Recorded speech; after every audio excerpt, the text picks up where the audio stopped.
अस्सलाम वालेकुम दोस्तों जिस तरह के अनवर मकसूद साहब ने कहा था कि इमरान की जंग जिना से बड़ी है क्योंकि गोरे इतने बेगैरत नहीं थे।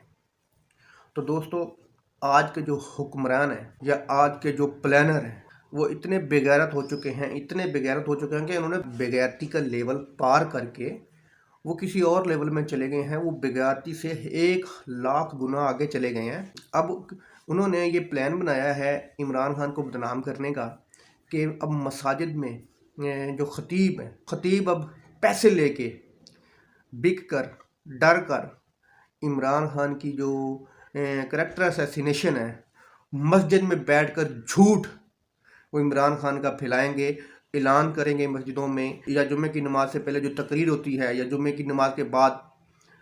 इस तरह का वो प्लानिंग बना रहे हैं कि अब वो मस्जिदों से मौलवियों के मुंह से ये ऐलान करवाएंगे कि इमरान खान इस तरह का है, इमरान खान इस तरह का है, इमरान खान ये है, इमरान खान गलत है। तो दोस्तों इन लोगों ने बेगैरती की इंतहा कर दी है सिर्फ और सिर्फ अपनी करप्शन बचाने के लिए। अब ये मतलब कि अल्लाह के घर को नहीं छोड़ रहे, एक बंदे की झूठी मतलब खबरें फैलाने के लिए अल्लाह का घर इस्तेमाल कर रहे हैं।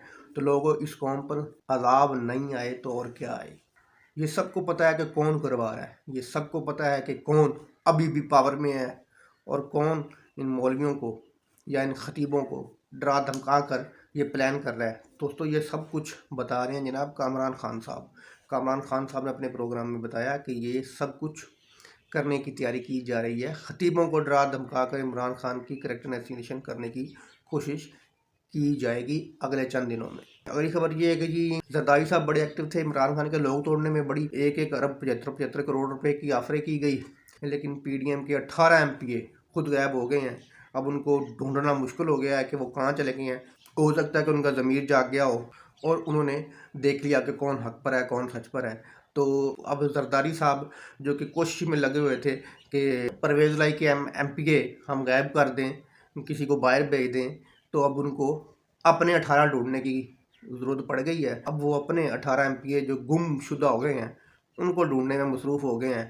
तो इनकी वो वारदात नाकाम हो गई है जो कि परवेज़ लाई के ख़िलाफ़ इन्होंने डालने की कोशिश की थी। अल्लाह हक और सच के साथ है।